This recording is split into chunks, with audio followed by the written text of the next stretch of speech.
Hello, my name is Jason Demora, and welcome back to By Faith Bible Studies. Today, I wanted to do a quick message, a special message between our Thursday messages to talk about something that I think is very important. Last Thursday, we ended our series in 1 Kings on a really dark note. I then added a light tone to that by looking at Jesus and how Jesus in his second coming will come and save his people.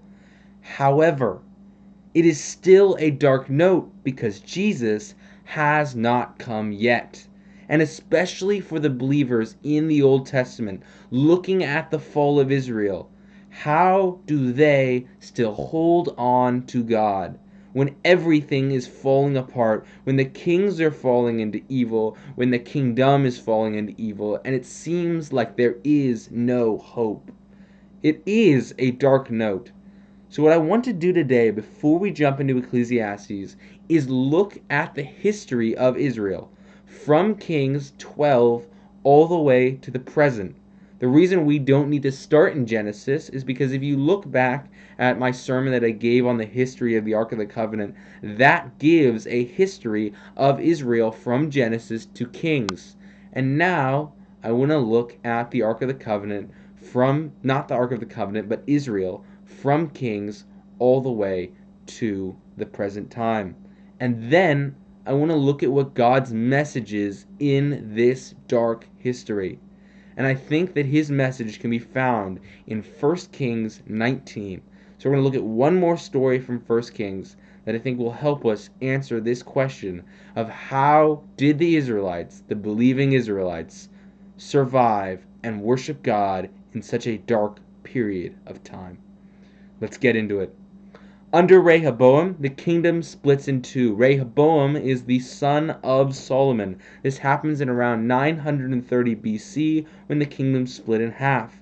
Israel splits and is led by Jeroboam due to a political uprising. Jeroboam takes 10 tribes. That is what is now going to be called Israel. Judah, led by Rehoboam, is composed of the tribe of Judah and also the tribe of Benjamin. What is interesting is that Israel, throughout this period, goes through 19 evil kings, falling into more and more evil. If we look at these examples of evil, the biggest one being Jeroboam, the first king, he acts as a sort of definer of how the kings after him will be evil. Let me explain. In 1 Kings 14:9, it reads thus. 1 Kings 14:9 says, "You also have done more evil than all who were before you, and have gone and made for yourself other gods, and molten images to provoke me to anger, and have cast me behind your back." This is Yahweh speaking to Jeroboam. And now every king that follows him, they are explained to have had done as much evil as Jeroboam, or more evil. Let's look to 1 Kings 16:33. Speaking about Ahab. I'll start in verse 30. Ahab the son of Omri did evil in the sight of Yahweh more than all who were before him. It came about as though it had been a trivial thing for him to walk in the sins of Jeroboam the son of Nebat, that he married Jezebel the daughter of Ethbaal, king of the Sidonians, and went to serve Baal and worshipped him. So he erected an altar for Baal in the house of Baal, which he built in Samaria. Ahab also made the Asherah. Thus Ahab did more to provoke Yahweh God of Israel than all the kings of Israel who were before him. 19 evil kings, all of them incredibly evil. But the thing that fascinates me is that the lineage changes 8 different times. Jeroboam being our first example. Jeroboam does evil and he is cursed so that his son is killed and his family is killed off and a new king takes over. This happens 8 times. However, when we look at Judah, who goes through a total of 20 kings, most of them being evil, some of them were good kings, the lineage never changes. It is always son of, son of, son of, because God is faithful and will fulfill the Davidic covenant. But this is merely a light in a dark, dark history, because from here in 720 BC, Israel is taken captive by the Assyrians. This is recorded in 2 Kings 17:6, if you would like to turn there. And then in 586 BC, Judah is then taken captive by the Babylonians in 2 Kings 25. Israel and Judah are both removed from the homeland. The Assyrians, when they take Israel, they spread Israel throughout their kingdom, and that's why the Israel is known as the 10 lost tribes. These tribes that are spread out throughout and are really no longer spoken about in the Old Testament. Judah, on the other hand, is kept together in Babylon, and they are able to, after 70 years, return to their land. This is recorded in 2 Chronicles 36:21, that it takes 70 years. Their return being recorded in Daniel 5. I'd like to turn to Daniel 5 right now. Daniel 5 speaks about Belshazzar. Belshazzar, one of the Babylonian kings, pretty much the last Babylonian king, is enjoying the wares that he has stolen from the house of Yahweh and is making a mockery of them, when suddenly the fingers of a man's hand emerge and begin writing opposite the lampstand on the platter of the wall of the king's palace. And the king saw the back of the hand they did the writing. Then the king's face grew pale, and his thoughts alarmed him, and his hip joints went slack, and his knees began knocking together. And then jumping over to verse 28, it says, 25, "Now this is the inscription that was written out, Mene, Mene, Tekel, Up, Harsin." This is the interpretation of the message. This is Daniel speaking. Mene, God has numbered your kingdom and put an end to it. Tekel, you have been weighed on the scales and found deficient. Perez, your kingdom has been divided and given over to the Medes and Persians. Jumping to verse 30, that same night, Belshazzar, the Chaldean king, was slain. And so this recounts once again God returning and caring for his people and allowing them to come out of captivity, and that the Persians take over the Babylonian kingdom and really take over a large portion of the world at this time period. In 515 BC, King Cyrus of the Persians let Judah return to their land and actually support the rebuilding of the temple. This is recorded in Ezra. I'm going to turn to Ezra right now. Ezra 1:1-4 reads, "Now in the first year of King Cyrus of Persia, in order to fulfill the word of Yahweh by the mouth of Jeremiah, Yahweh stirred up the spirit of Cyrus, king of Persia, so that he sent a proclamation throughout all his kingdom, and also put it in writing, saying, Thus says Cyrus, king of Persia, Yahweh the God of heaven has given me all the kingdoms of the earth, and as he appointed me to build him a house in Jerusalem, which is in Judah. Whoever there is among you of all his people, may his God be with him. Let him go up to Jerusalem, which is in Judah, and rebuild the house of Yahweh, the God of Israel. He is the God who is in Jerusalem. Every survivor, at whatever place he may live, let the men of that place support him with silver and gold, with goods and cattle, together with a freewill offering for the house of God which is in Jerusalem." And so Cyrus not only allows them to build the temple, but supports the building of it. God returns and is with his people. However, let me repeat, this is merely a light in a very, very dark history. Because the temple does begin to be rebuilt in Ezra 3, but it takes till Ezra 6 for it to be finished because of political unrest and the people not wanting to serve God and enemy nations attacking and trying to take them down. A lot of this being recorded in Nehemiah. And it is hard to build the temple, but finally it is built. And then in 430 BC, we began what historians call the 400 years of silence, an era of time in Israelites' history not recorded in the Bible. It happens between the prophecies of Malachi and the birth of Jesus. During this time period, historians have recorded this, though. 333 BC, Greece conquers Judah. 323 BC, Egypt takes Judah. And here, very interesting, is when the Septuagint is written, the Greek version of the Old Testament, which is often used as a translation. But then in 204 BC, Syrians take Judah. And then in 63 BC, Rome takes Judah. Notice Israel never has their own land. Judah never is in control of their own land like it was under Solomon. It is a dark period of history. And then in 0 AD, Jesus is born, and it seems like the prophecies will be fulfilled. And many of them are. Jesus comes and he lives, but then is his triumphal entry where people want him to be king, and then what happens? He is crucified. The one that they thought would be king and save them from captivity, save them from being under Roman rule, is crucified. And after he's crucified, yes, he raises from the dead, and yes, he ascends, and yes, he dies for our sins. But let's understand from the Israelite viewpoint, it seems like the king has come, has died, and has left. It seems like there is no longer a king in Israel, that the prophecies are not being fulfilled, and they're still in captivity. And extra biblical history backs this up. 70 AD, the temple is destroyed.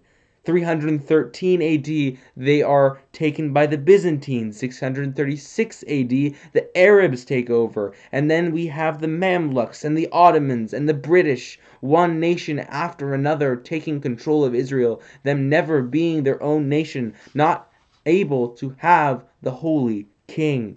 And in 1948, Israel does become a state. But why? Because of the Holocaust and the terrors of the Holocaust. But even in 1948, when they become a state, there's still turmoil, and there's still much turmoil in Israel today. It is still not like it was, and it's still not like the prophecies say it will be. It is a harsh history, and I think the history of Israel is this harsh to show us what it is like to be a believer in a dark nation, especially the believing Israelites. How could they go through this history? How could they go through this history and hear all of the things God is supposedly going to do for them and not actually really see it? And that's what I want to address today. This idea of hearing the Davidic covenant, then going through this history and going, where is he? I don't get it. Where is he? 1 Kings 19, I think, answers that question by saying this: God is always there, and he will keep his promises, and he is there for his people. Let's turn to 1 Kings 19. This takes place in about the middle of the reign of kings in Israel. It is the story of Elijah. 1 Kings 18 is our context. Basically what happens in 1 Kings 18 is Elijah has his showdown on Mount Carmel with the worshippers of Baal. And he has them set up a sacrifice, and he sets up his own sacrifice, and he says, hey, let's see who will destroy the sacrifice first, who will get fire from heaven to burn it up from their God. And the Baal worshippers try all day, and they fail. Then Elijah just says, hey, build a moat around my sacrifice, then fill it with water, then cover my sacrifice with water, then do it again, then do it again. And then he gives a prayer, and instantly fire comes from heaven and destroys the sacrifice and the altar.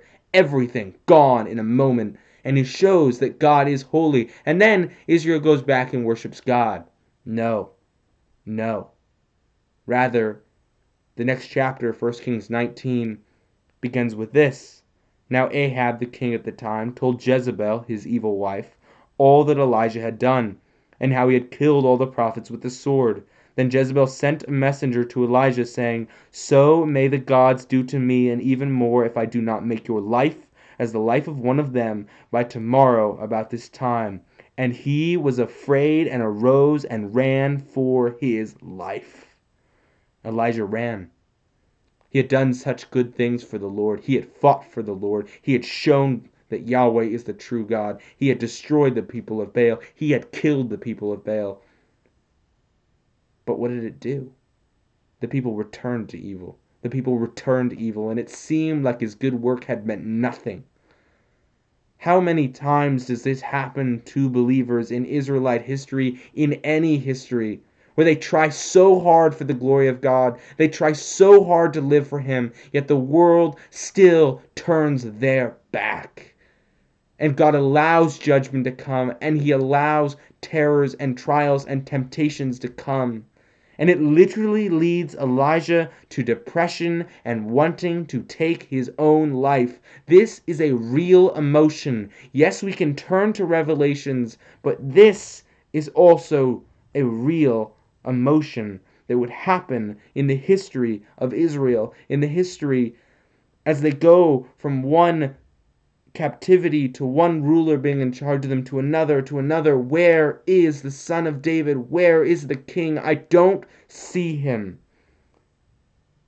And Elijah says exactly this in verse 10.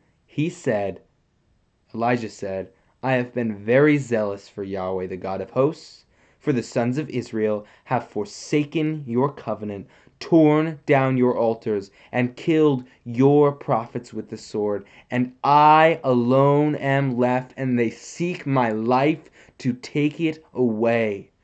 This is the darkest, deepest of depressions happening to one of the greatest prophets.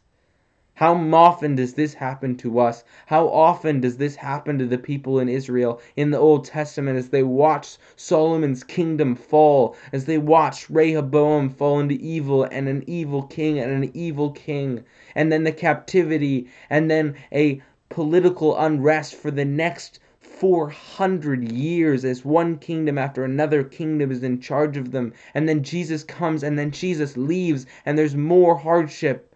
Where are you, God? This is a real emotion because of our human depravity. So God said, Go forth and stand on the mountain before Yahweh.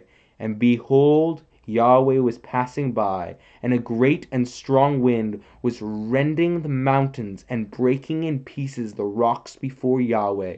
But Yahweh was not in the wind. And after the wind an earthquake, but Yahweh was not in the earthquake. After the earthquake a fire, but Yahweh was not in the fire. And after the fire a sound of a gentle blowing. When Elijah heard it, he wrapped his face in his mantle and went out and stood in the entrance of the cave. And behold, a voice came to him. God is not in the fire. God is not in the earthquake. God is not in the tornado. He is in the gentle whisper.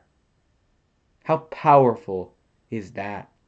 That is the message that I want to share with you today, that I think is the thesis of Kings and the entire Old Testament and the entire history of Israel. Embrace the whisper. God is in the whisper. What does this mean? It means two things. It first means that God is a merciful God. He does not always show judgment in earthquake and fire and tornado. But it also shows his omnipotence and his omnipresence. That he is all powerful, but he is all present, always there for his people. Even in the bleakest, darkest moments, God is there. When Israel is taken into captivity by the Babylonians, when in 70 AD the Romans come and burn the temple to the ground, the Israelites who believe in God, he is still there with them. When the Israelites who believe in God, when the Jews who believe in God go through the terrors of the Holocaust, no matter how hard it is to understand or believe, God is with those who believe in him.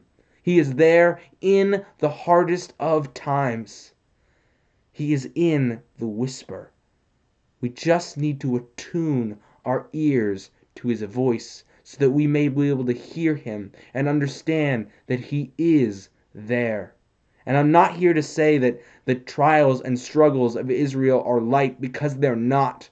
They're terrifying and they're great. And God allowed evil, terrible things to happen to Israelites and to the Jewish people. And he did this to some because they were in sin, but he did this to others because we live in a fallen world. But the truth is that God is still with them, and he is in the whisper.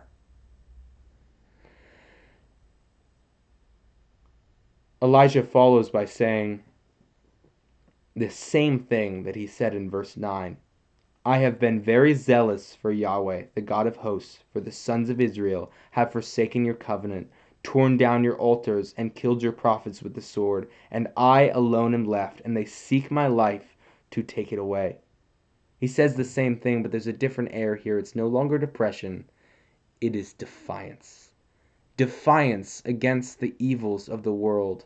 Defiance against the always looming reality of the hardness of life. And a reliance on God, saying, I will fight for you in the hardest of times. It is such a strong cry to us to understand that no matter what happens, no matter the hardships that come, God is with his people. And God proves this. Yahweh said to him, Go, return on your way to the wilderness of Damascus, and when you have arrived, you shall anoint Hazael king over Aram. And Jehu the son of Nimshi you shall anoint king over Israel, and Elisha the son of Shaphat of Abel-Meholah you shall anoint as prophet in your place. It shall come about, the one who escapes from the sword of Hazael, Jehu shall put to death, and the one who escapes from the sword of Jehu, Elisha shall put to death. Basically, Yahweh tells Elijah, set up these three people to be judges for me, that they would judge the evil people, Hazael, Jehu, and Elisha. But then he says this in verse 18, Yet I will leave 7,000 in Israel, all the knees that have not bowed to Baal, and every mouth that has not kissed him. I will have mercy. I am omnipresent. I will be there for those who believe in me. I am there. I keep my covenants. I am always there. When Israel goes into captivity and they go from one ruler to another ruler to another ruler, and it seems like the Son of David will never come. And then when he comes and is crucified and leaves, and it seems that Jesus has failed his mission, he is still there. He is doing what he has come to do. And when we follow that to see one ruler after another in the extra biblical history leading towards where we are now, and it looks like Israel is in shambles, let us remember the story is not over. God will save his people, those who believe in him, those who do not worship Baal or any other gods, but live for him. Let us live for God, understanding he is in the whisper. He is a merciful, omnipresent God. And he proves this to his people. Let us look back at the history one more time. Before the Babylonian captivity, during the period of kings, we have Isaiah, Jeremiah, Joel, Amos, Obadiah, Micah, Habakkuk, and Zephaniah, all prophesying the coming of King Jesus and that there will be redemption. During the Babylonian captivity, we have Ezekiel, Daniel, and Joel. During the Persian period, we have Haggai, Zechariah, and Malachi, all prophesying the coming of the King, and all of them leading towards the truth of the millennial kingdom, that Jesus will come to his people, not as one who will be crucified for our sins, which was necessary, but as an eternal king, as a king for his people. Isaiah 27:13 reads this, It will come about also on that day that a great trumpet will be blown, and those who were perishing in the land of Assyria, the 10 lost tribes, and who were scattered in the land of Egypt, will come and worship Yahweh on the holy mountain in Jerusalem. Isaiah 9:6-7 reads, For a child will be born to us, a son will be given to us, talking about the first coming, but now to the second coming, and the government will rest on his shoulders, and his name will be called Wonderful, Counselor, Mighty God, Eternal Father, Prince of Peace. There will be no end to the increase of his government, or of peace on the throne of David and over his kingdom, to establish it and to uphold it with justice and righteousness from then on and forevermore. The zeal of Yahweh of armies will accomplish this. The millennial kingdom will be a time of peace as recorded by Micah, a time of joy, comfort, holiness and truth as regarded by Isaiah, a time of obedience as noted by Jeremiah, a time of knowledge of God as prophesied by Habakkuk, and so many other things by so many other prophets. God will return. God will be there for his people. The story of Israel tells us this, that yes, there is so much hardship. Yes, there is so much evil in this world, but to those who believe in God, we must remember he is in the whisper and in the little details of Israelite history, like Cyrus the king of Persia, in those little details like John the Baptist, this strange man in the wilderness speaking about Jesus. We know that God is there, and God cares for his people, and God will always care for his people. And the millennial kingdom will come when the people of Israel who believe in him are gathered again. The story of Israel shows us that life is hard, and it is hard to fight for God. But let us fight for God harder still, because we know that he is merciful and he is omnipresent. And let us embrace the whisper. Thank you, and I'll see you Thursday.